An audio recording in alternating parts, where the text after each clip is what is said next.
Welcome to the Psychology of Fake, How Untruths Spread. Today, we're exploring a critical question. Why do untrue stories and pieces of information, often called fake news, travel so fast and reach so many people? Teacher, it's something I see all the time. Sometimes, even if a story sounds really unbelievable, people still share it. What's going on there? That's a great observation, and it's a question rooted in some very fundamental aspects of human behavior. Let's dig into it. Segment 1. It's not new. Historical roots. First, let's look at it's not new. Historical roots. The idea that fake news is only a modern problem is actually a myth itself. So, this isn't just because of the internet. Has misinformation always been around? Absolutely. Humans have been spreading misleading stories for centuries. Think about the Great Moon Hoax's 1835.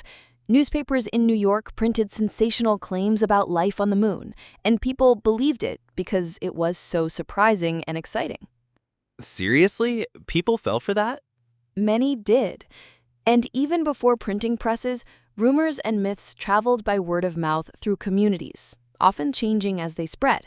The famous Orson Welles' War of the Worlds radio broadcast in 1938, pretending Martians were invading, even caused real panic in some areas. So, spreading stories, even untrue ones, is just something humans do? Precisely. The internet, social media, and instant communication just give these stories incredible speed and reach. Segment 2. Our brains and surprise. The psychology. Next, let's explore our brains and surprise, the psychology. This explains why we are so captivated by the unexpected. You mentioned how surprising stories grab us. Why are we so drawn to them, even if they're not real? Is there a scientific reason for that? There is. Our brains are wired for novelty and surprise. When we encounter something new or unexpected, a part of our brain, the VTA, releases dopamine. Dopamine. That's the feel-good chemical, right? That's right. It creates a sense of pleasure and motivation, and it helps us remember. This dopamine hit makes us want to learn more about the surprising information. It's an ancient survival mechanism. Noticing new things helped our ancestors find food or avoid danger. So, a wild story can actually give us a little reward in our brain. Exactly. And because it feels rewarding, we're more likely to pay attention, engage with it, and often to share it. Segment 3. The power of story and group identity.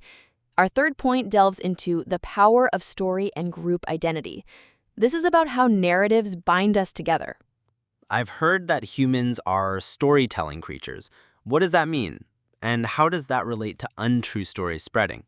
It means we naturally understand and interpret the world through narratives. Societies, cultures, and even countries are built on shared stories, common histories, myths, or core values. These stories give us a sense of identity and belonging. So, if an untrue story fits into a group's existing beliefs or their story, they might accept it more easily? Absolutely. This is called confirmation bias. We tend to seek out and prefer information that confirms what we already believe. If a false story reinforces our group's identity, validates our views, or even criticizes an opposing group, it becomes incredibly powerful. Sharing it can even feel like a way to show loyalty to your group. That makes a lot of sense. It's like, this is our truth. Precisely. And disagreeing with that truth can feel like betraying your group, which carries a strong social cost. Segment 4. The need for catharsis and emotional release. Now, let's talk about the need for catharsis and emotional release. This highlights the powerful emotional aspect. You mentioned catharsis, that emotional release. How does that play into why untrue stories spread? Many untrue stories, especially those designed to be shocking or outrageous, can trigger strong emotions like anger, fear, or even humor. Experiencing these emotions, even vicariously through a story, can provide a sense of emotional release or relief. So, if I'm angry about something, sharing an outrage-inducing post, even if it's fake, might make me feel a little better? In a fleeting way, yes. It can offer a quick outlet for pent-up emotions, a sense of doing something with those intense feelings, even if the underlying information isn't true. This strong emotional resonance makes the story highly shareable and memorable. Segment 5, the blur between real and story and cognitive overload. This is about how our minds handle vast amounts of information. It seems like sometimes people just enjoy a story, even if they're not totally sure it's real, like watching a movie. That's a key insight. We engage with fiction all the time. Movies, novels, games. Our brains allow us to safely explore scenarios and emotions without real-world consequences. The problem arises when that line between entertaining story and factual information blurs. And what about when we're just seeing too much information online? Does that make us more vulnerable to fake stories? Absolutely. It's called cognitive overload. When our brains are swamped with too much information, especially on fast-paced platforms like social media, our ability to think critically becomes fatigued. So we just go with our gut instinct?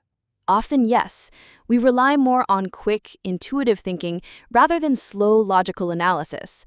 This makes us much more susceptible to emotional, attention-grabbing, but often fake stories. Our mental RAM gets full, and we take shortcuts. Segment 6, practical solutions. What we can do. So, how do we protect ourselves from believing and spreading untrue stories? The single most important step is to pause before you share. Take a breath. Ask yourself, is this true? How do I know? Am I sharing it because it's accurate or just because it makes me feel something strong? What else can we do? Always check the source. Is it reputable? Who created it? And use fact-checking websites like Snopes or factcheck.org if you're unsure. Also, diversify your information sources to avoid living in an echo chamber. And if a friend shares something I know is untrue, Consider sending a polite, private message with a link to a verified source rather than a public confrontation. Remember, everyone is susceptible to these psychological biases, including ourselves.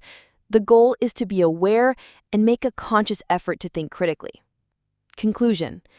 Understanding the psychology of fake empowers us. It's not just about debunking facts, but about understanding our fundamental human wiring for stories, surprise, and connection. Thanks, teacher. That makes a lot more sense.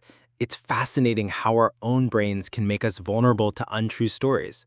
My pleasure. Stay curious, and most importantly, stay critical.